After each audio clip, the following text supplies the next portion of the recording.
Hi hello welcome to my channel. ನಾನು ನಿಮ್ಮ ಪಲ್ಲವಿ ಪ್ರಕಾಶ್. ನೀವಿನ್ನೂ ನನ್ನ ಚಾನಲ್ಗೆ ಸಬ್ಸ್ಕ್ರೈಬ್ ಆಗಿಲ್ಲ ಅಂತಂದರೆ ದಯವಿಟ್ಟು ಸಬ್ಸ್ಕ್ರೈಬ್ ಮಾಡಿ ಮತ್ತು ಲೈಕ್ ಕೊಟ್ಟು ಶೇರ್ ಮಾಡಿ.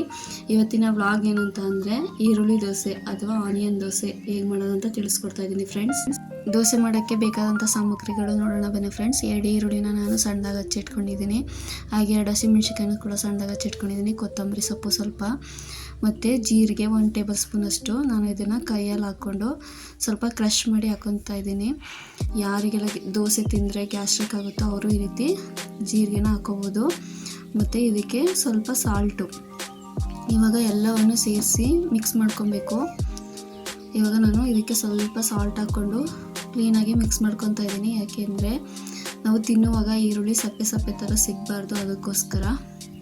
ಇವಾಗೆಲ್ಲ ಕ್ಲೀನಾಗಿ ಮಿಕ್ಸ್ ಆಗಿದೆ.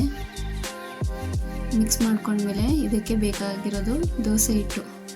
ನೋಡಿ ಫ್ರೆಂಡ್ಸ್, ಇವಾಗ ದೋಸೆ ಹಿಟ್ಟು ಸಹ ನಾನು ತೋರಿಸ್ತಾ ಇದ್ದೀನಿ. ರೆಡಿಯಾಗಿದೆ.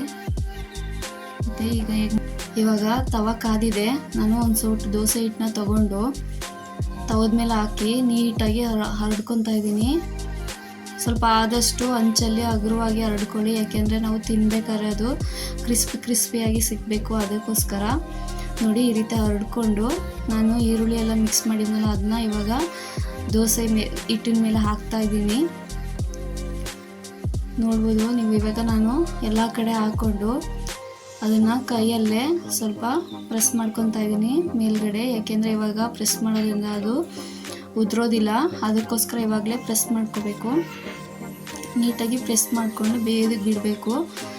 ನೋಡಿ ಈಗ ಅದು ಯಾವ ರೀತಿ ಪ್ರೆಸ್ ಮಾಡಿದ್ದೀನಿ ಅಂತ. ನೀವು ಇದಕ್ಕೆ ಸಬ್ಬಕ್ಕಿ ಸೊಪ್ಪು ಸಹ ಆ್ಯಡ್ ಮಾಡ್ಕೋಬೋದು.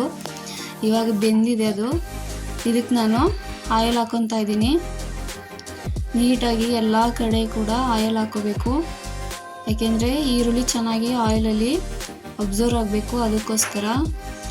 ನೋಡಿ ಆಯಿಲ್ ಹಾಕ್ಕೊಂಡು ನೀಟಾಗಿ ಬೇಯಿಸ್ಕೋಬೇಕು ನಾವು. ಇವಾಗ ಆಯಿಲೆಲ್ಲ ಹಾಕಾಯಿತು. ಇವಾಗ ಬೆಂದಿದೆ. ಯಾವ ರೀತಿ ಬೆಂದಿದೆ ಅಂತ ನಾನು ತೋರಿಸ್ತೀನಿ ಬನ್ನಿ ಫ್ರೆಂಡ್ಸ್.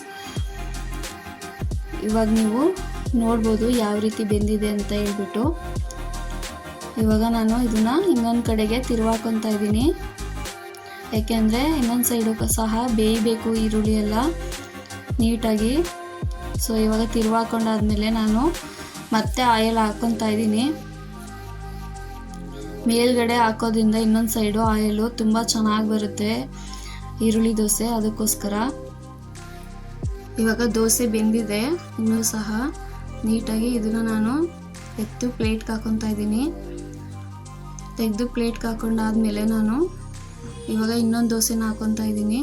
ನೀಟಾಗಿ ಇದನ್ನು ಸಹ ಹಂಚಲ್ಲೇ ಹರಡ್ಕೊಬೇಕು, ಹಗುರವಾಗಿ ನೀಟಾಗಿ ಹರಡ್ಕೊಂಡು ಆಗಿದೆ. ಇವಾಗ ಇದಕ್ಕೆ ನಾನು ಇವಾಗ ಈರುಳ್ಳಿನ ಹಾಕ್ಕೊತಾ ಇದ್ದೀನಿ. ಈರುಳ್ಳಿನ ಹಾಕ್ಕೊಂಡು ಇದಕ್ಕೂ ಸಹ ನಾನು ನೀಟಾಗಿ ಕೈಯಲ್ಲೇ ಪ್ರೆಸ್ ಮಾಡಿ ಹರಡ್ಕೊತಾ ಇದ್ದೀನಿ. ಎಲ್ಲ ಕಡೆ ನೀಟಾಗಿ ನಾವು ತಿನ್ನಬೇಕಾದ್ರೆ ಸಿಗಬೇಕು ಅದು, ಅದಕ್ಕೋಸ್ಕರ. ಇವಾಗ ನೀಟಾಗಿ ಎಲ್ಲ ಆಗಿದೆ.